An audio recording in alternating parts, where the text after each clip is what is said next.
ഒരാൾക്ക് എത്ര ഭൂമി വേണം? രാജാവ് സൗജന്യമായി ഭൂമി വിതരണം ചെയ്യുന്ന വാർത്ത നാട്ടിലൊക്കെ വിളംബരം ചെയ്തു. തികച്ചും സൗജന്യമായി വസ്തു സ്വന്തമാക്കാൻ ചെറിയ ഒരു നിബന്ധന പാലിച്ചാൽ മതി. ഒരു ദിവസം ഒരാൾ എത്ര ഭൂമി നടന്ന് പൂർത്തിയാക്കുന്നുവോ അത്രയും സ്ഥലം അയാൾക്ക് അവകാശമാക്കാം. ഭൂമി മോഹിച്ചെത്തിയവരുടെ കൂട്ടത്തിൽ പാവപ്പെട്ട പാഹം എന്നൊരു ചെറുപ്പക്കാരനും ഉണ്ടായിരുന്നു.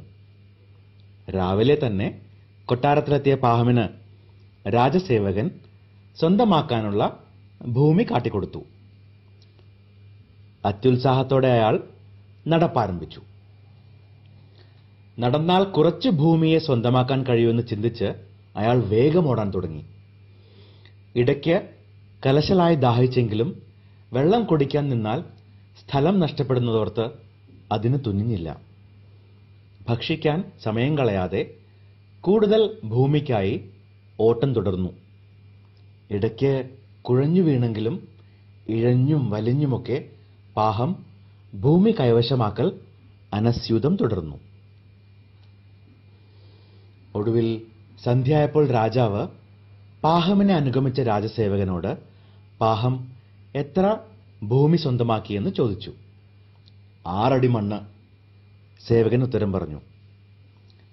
യഥാർത്ഥത്തിൽ പാഹമിന് എന്താണ് സംഭവിച്ചത്? വെള്ളം കുടിക്കാതെയും ഭക്ഷണം ആസ്വദിക്കാതെയും ക്ഷീണിച്ചവശനായ പാഹം തളർന്നു വീണു മരിച്ചു. 6 അടി മണ്ണിൽ കുഴിച്ച കുഴിയിൽ അയാളെ അടക്കം ചെയ്തു.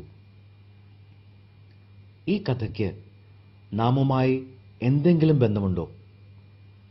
മനസ്സിരുത്തി ചിന്തിച്ചാൽ നാമും ഈ പാഹമിനെ പോലെ തന്നെയല്ലേ? വെട്ടിപ്പിടിക്കാനും സ്വന്തമാക്കാനുമുള്ള പരക്കം പാച്ചിലല്ലേ നാം ഓരോരുത്തരും? ശരിക്കൊന്ന് വിശ്രമിക്കാനാവാതെ, നന്നായി ഒന്ന് ഉറങ്ങാൻ കഴിയാതെ, കുടുംബത്തോടൊപ്പം അല്പം സമയം ചെലവഴിക്കാനാകാതെ, മക്കളുടെ കളികളും കുസൃതികളും ആസ്വദിക്കാൻ സാധിക്കാതെ എവിടേക്കാണ് ഈ ദ്രുതഗമനം?